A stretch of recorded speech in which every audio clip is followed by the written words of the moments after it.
Bonjour et bienvenue dans la météo du Bitcoin. Mais qu'est-ce que c'est que ça? Ben, c'est pas du tout le Bitcoin, ça, c'est le dollar index. Donc on garde quand même un œil. Depuis lundi, il nous a laissé relativement tranquille le dollar index. Retour des vacances des traders de Wall Street. A priori, ils ont envie de profiter des soldes. Bon, je vous cache pas que ça a l'air sympa, ce qu'on voit ici. Hein, ça a l'air sympa. La journée s'annonce plutôt verte. Disons que pendant la nuit, Ethereum s'est arrangé pour breakout sans nous prévenir. Comme ça, on n'ouvre pas de longue et on ne devient pas riche. C'est dommage, hein. Souvent, je vois le trading un petit peu comme des batailles ou comme la guerre. Et j'ai remarqué que souvent, ils aiment bien envahir le village quand les gens sont bourrés ou alors sont en train de dormir et puis ils vont poignarder tout le monde sous la tente. Bah là, c'est un petit peu pareil. Donc, upside is the right side, mais à une heure où vous n'avez pas vu. Dommage. Bon, ça correspond aux Chinois, hein. Ça correspond aux horaires de Tokyo. Donc, a priori, les Tokyo sont plutôt bullish. Ça, c'est pour, en tout cas, Ethereum. On pourrait espérer, donc comme on voit pour l'instant, on n'est pas sorti d'affaire. Oui, donc Tokyo Killzone, la Killzone de Tokyo, et oui, c'est pas des Chinois, merci CryptoSam. Tokyo. Donc, mais c'est l'heure à peu près de toute la kill zone qui s'étend, qui est un petit peu plus longue que celle de Londres ou celle de New York, puisqu'elle s'étend des Australiens qui se réveillent jusqu'au Japon. Donc c'est globalement pendant que nous on pionce. Et là ils ont décidé, bah, ça serait cool de faire un long sur ce magnifique bottom Ethereum, ne serait-ce que pour aller retester les résistances supérieures. À noter que la résistance on est en plein dedans. Je pense qu'il y a suffisamment de conviction dans ce move qui a eu lieu ces dernières heures, on a 5 ou 6%, pour que les gens se réveillent avec un petit peu de FOMO, hein, la peur de manquer l'opportunité, donc ça court un petit peu après, et j'ose espérer qu'on n'est plus, en tout cas pour Ethereum, dans la catégorie d'un range. Mais qu'est-ce qu'il fait? C'est la méthode de l'Ethereum, quoi? Non, on n'est pas dans le cadre d'un range parce qu'on est sorti d'une longue consolidation. Donc on va probablement avoir un jour vert. Et pourquoi je regarde Ethereum? Parce qu'il donne une petite note d'optimisme, hein, et jusqu'à maintenant, il a été un bon leader pour le Bitcoin. Est-ce qu'on est tiré d'affaire au niveau de la tendance moyen terme, disons le daily et tout? Ben, en fait, on n'en sait rien et en réalité, ça pue quand même pas mal. Et une chose que j'avais vue avec les VIP, c'était ok, bon les gars, la question c'est quand on va retester un petit peu ce top là bien dessiné là. La question c'est est-ce que vous allez crier to the moon ou est-ce que vous allez commencer à envisager la sortie? Donc c'est un peu tôt pour le dire. Le top là est vraiment méchant. C'est vraiment méchant. Après, si on considère que c'est un épaule tête épaule, un petit peu complexe, la target est déjà atteinte. Ah, de pas grand chose. Elle n'est pas atteinte, mais elle est presque atteinte. Donc, mais je dirais que si quelqu'un prend ce trade et commence à avoir des W dans le sens opposé, peut-être il pourrait avoir envie de le conclure. Mais surtout, c'est qu'il a été tellement long ce top qu'on pourrait penser qu'il y a beaucoup plus à dégueuler vers le bas. Et personnellement, je serais très surpris qu'on n'aille pas visiter la zone sous les 10 000 et jusqu'à 8 800, qui est un point extrêmement juteux. Et oui, ça pue, c'est dégueulasse, c'est affreux, mais ça reste une possibilité importante. Donc la question qui va se poser, si jamais aujourd'hui on commence à s'exciter vers le haut, etc., c'est quel est le sentiment pendant cette montée? Ça va être très très important, parce qu'on est en période d'hésitation. Si les gens sont en train de ouais, je charge les shorts, haha, short de Ponzi et tout, bon, c'est festival, ça veut dire qu'on va monter. Parce que ce qu'on veut, c'est ça, c'est un marché qui monte malgré l'enthousiasme ambiant.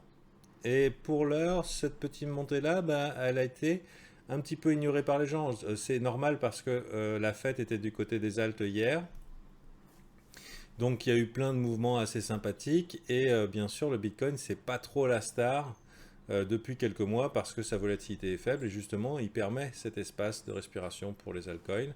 Donc cette montée-là s'est faite un petit peu dans une période d'incertitude et personne poursuit. La question, c'est que maintenant, vous voyez très bien ici un bottom en 4 heures qui se pose, une confirmation des EMA qui vient d'arriver. Donc généralement c'est parfait pour un petit swing haussier. Euh, donc la question qui va se poser, c'est comment les gens vont réagir à un possible breakout vers le haut. Est-ce qu'ils vont long, ha ha ha, le bottom is in, et tout le monde est dans le même bateau, et là, dans ce cas-là, c'est la catastrophe. Et dans ce cas-là, les targets qu'on va viser, donc il y a le support, la résistance qui est ici, la zone de rechargement de short qui est ici, 0,618, 0,786, bon endroit pour recharger les shorts. C'est un bon endroit pour recharger les shorts. Imaginez la personne qui est partie à fond les ballons et qui avait les moyens de shorter ici. S'il recharge les shorts ici et qu'il envoie la pression, mais comme un enculé, il se retrouve avec une moyenne pour son short qui est là, sans jamais être inquiété. Et il cumule ses profits jusqu'à l'infiniment petit, quoi. Donc attention, s'il y a quelqu'un qui avait eu les sous, enfin les moyens de renverser ce marché ici, de le renverser ici, il peut se maintenir loin du danger et pousser ce marché jusque dans la peur extrême. Et c'est un petit peu ce que j'ai en tête. Voilà. Si vous ne connaissiez pas, ça fonctionne un petit peu comme ça. Donc comment ça se passe ici? Si tout le monde FOMO, c'est bon. À la fin de la journée, personnellement, là ce matin j'ai acheté. À la fin de la journée, je prends mes clics, mes claques, merci, au revoir. Et je m'attends le lendemain à la punition. Et avec la première target qui va être visible. Alors bien sûr, je prévois pas l'avenir. Hein. Je vous dis ce que je fais, moi. C'est pas les conseils d'investissement. En daily, on pourra constater que oui, ça fait longtemps qu'on attend le CME Gap. On n'a jamais été aussi près, donc maintenant qu'on est prêt, il y a des chances qu'on le comble. Mais finalement, pourquoi pas aller combler celui-là ici. Donc ça dépend un petit peu le jus qu'on va avoir ici. Est-ce que ça se comble dans le déni pendant que personne ne regarde et ok, on est bon pour continuer. Mais sachez que la liquidité est vers le bas quand même. Hein. La liquidité est clairement vers le bas. Et si ça peine à monter, hop, on pourrait avoir une accélération, une petite FOMO et ensuite on dégueule. Alors ça c'est le cas bearish, ça veut dire le cas Monsieur Grosse Couille a décidé qu'on allait vers le bas. Et il maintient sa position et il ajoute à son short. Bon bien sûr c'est pas une entité, mais c'est une série d'entités à gros budget. Pour faire un truc super, ça serait tellement moche qui peut arriver sur le Bitcoin. C'est tellement pas beau le graphique, c'est horrible. Et autre chose, le fameux micro, hein, le pattern micro qu'on a vu dans les bull markets de 2017. Ça veut dire grosse chute, tout le monde lève les bras en l'air et on fait un pattern qui n'existe pas à beaucoup d'endroits. C'est le U là. Je ne sais pas si j'ai le U dans ma liste de GIF.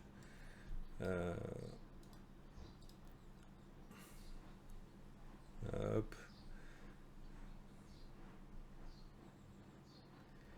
Non, je ne l'ai pas ici. Je dois l'avoir sur Telegram. Bon, c'est un pattern classique. On a des patterns assez, exactement. On a des patterns assez originaux sur le Bitcoin en crypto. C'est le bar, le micro. Donc le micro, c'est le U là, comme ça. Hop là. Donc en fait, il fait un V de bottom et non, vous avez bien vendu le bottom et vous ne reviendrez jamais, on ne reviendra jamais. Tandis que les gens disent non, c'est pas possible et qui shortent sur la montée. Donc ça peut arriver aussi. Ça serait plus réaliste que ça arrive si les gens étaient bearish sur la montée. Pour l'instant, on ne peut pas dire que les shorts sont à fond les ballons sur le Bitcoin. Les gens n'ont pas shorté.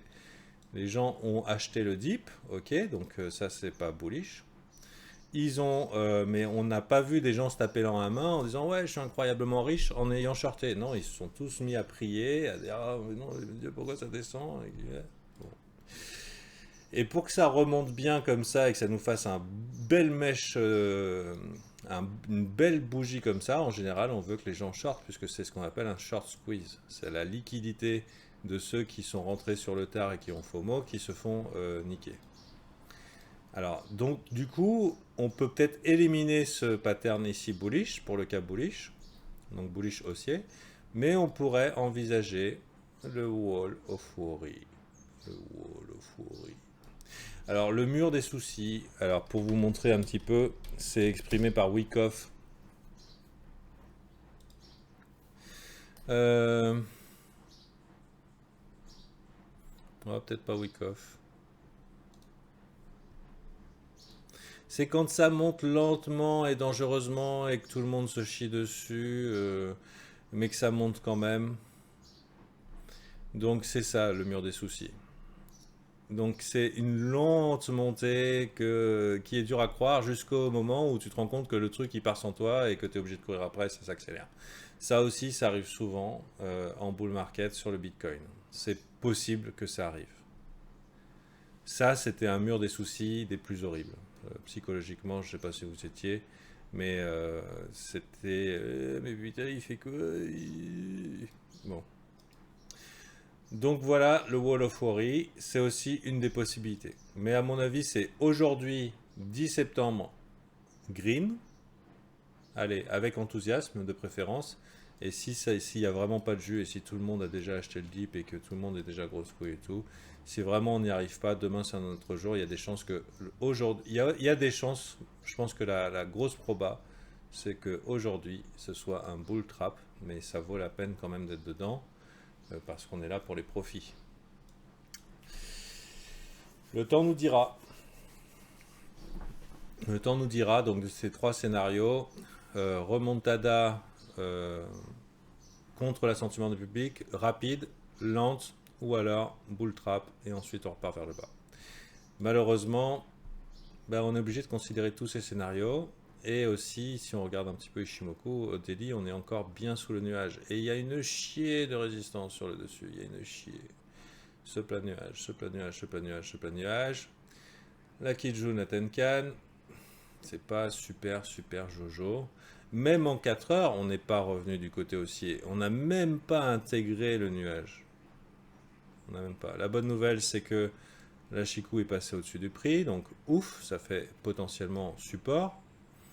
Mais ici, c'est le premier plafond. On voudrait voir au moins le prix intégré ici, cette zone de 10 500, sans être rejeté. Et avec acceptation, une espérance de monter jusqu'à les 11 000. Mais ça va être lent et fastidieux. Il y a sûrement d'autres plays plus intéressants à prendre que le Bitcoin. Mais on est obligé de prendre la température du Bitcoin parce que c'est lui qui nous donne l'autorisation. Parce qu'il ne faut pas croire, hein, si lui il commence à faire ça, ça va pas bien se passer. Autre chose, j'ai vu des gens extrêmement enthousiastes hier sur les alts.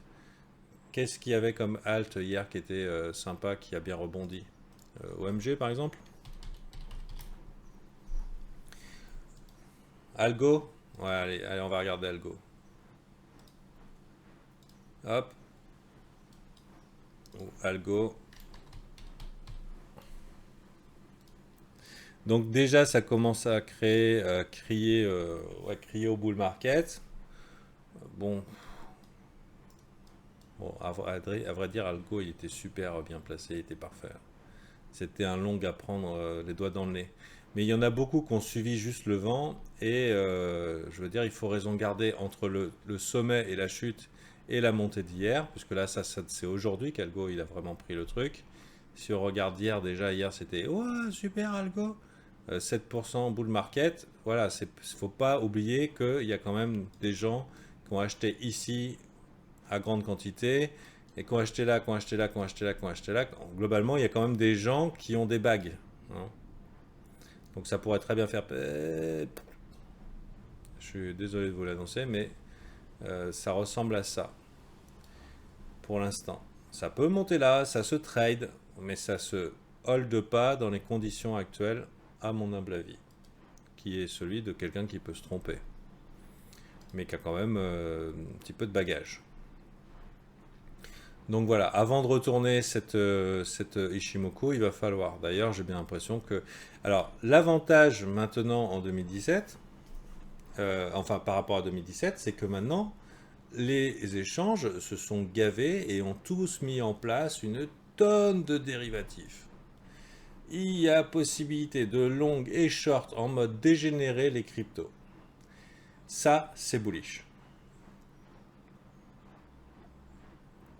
Parce que les chutes sont tellement drastiques que tu as toujours des gars qui partent grosse couille pour short le bottom.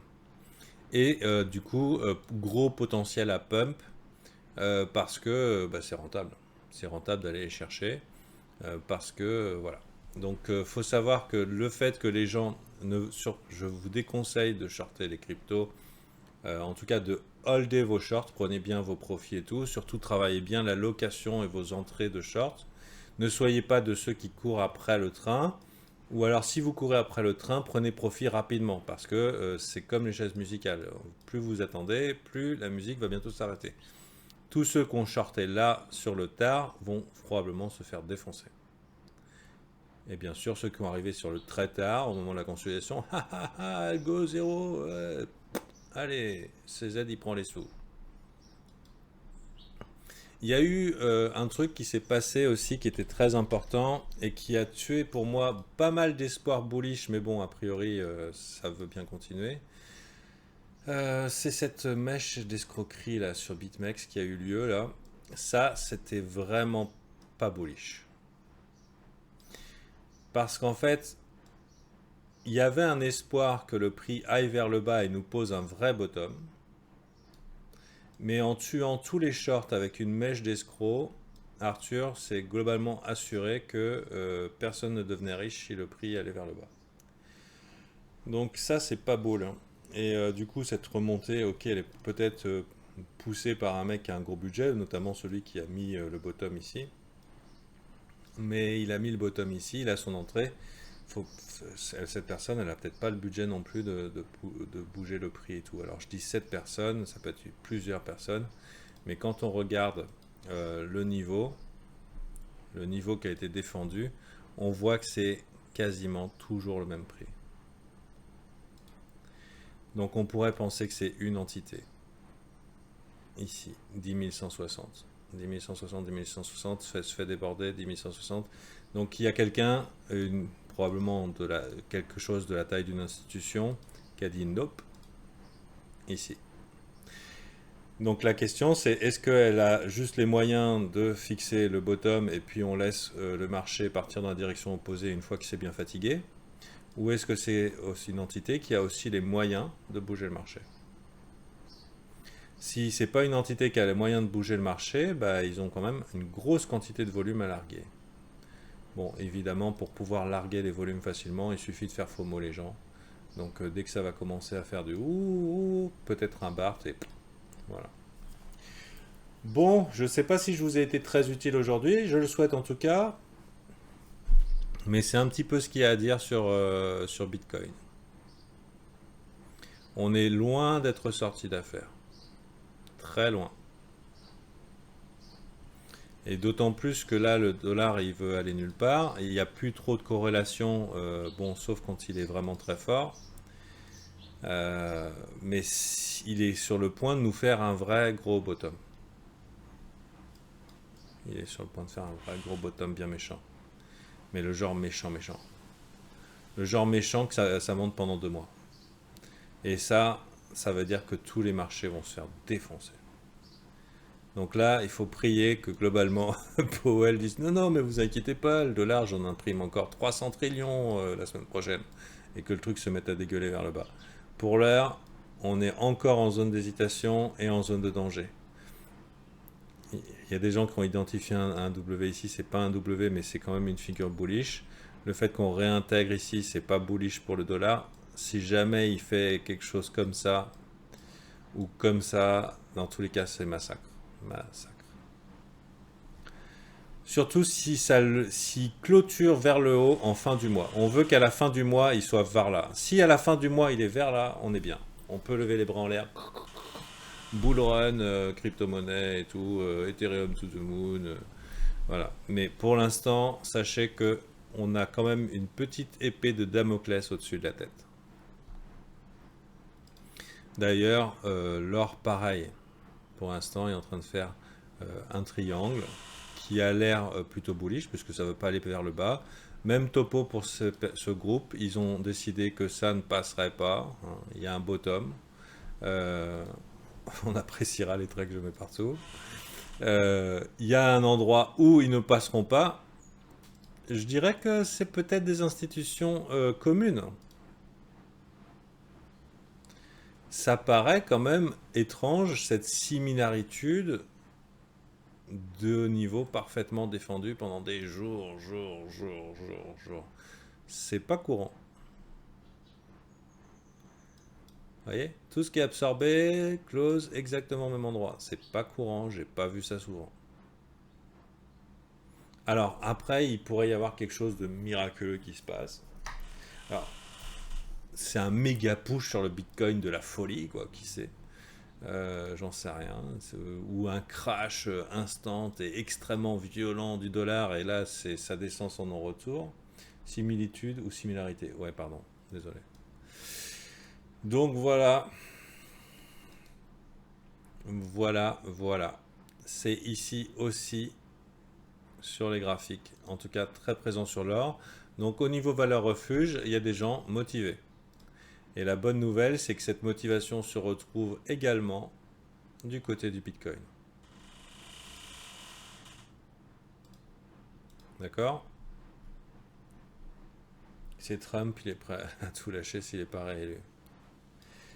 En général, les résultats d'élection, c'est pas bon. Quand l'élection a eu lieu, c'est finito.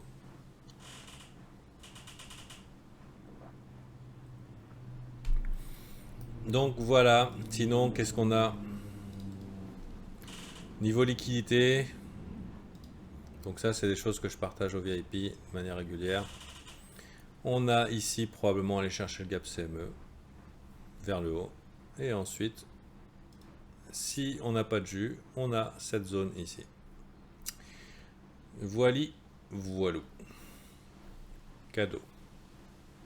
Pour ceux qui regardent jusqu'au bout les vidéos. Et si vous voulez rentrer... Alors, le cycle de facturation sur Patreon, c'est le premier, donc ça fait... il y a 10 jours que vous avez perdu. Si dans ce cas-là, il vaut mieux passer par les offres VIP en payant en crypto, c'est 31 jours d'office. Ça vaut le coup de venir. Ça vaut le coup. Et moi, de mon côté, je trade le Nasdaq en ce moment, sur SimpleFX. Il a l'avantage d'être boosté à coup d'argent de presse. Et, putain, comment on dit ça? Ouais, de presse à billets. Donc, il est parfois un meilleur Bitcoin que le Bitcoin. Quand on voit... il y a Powell derrière, si on longue. Allez, bonne journée à vous.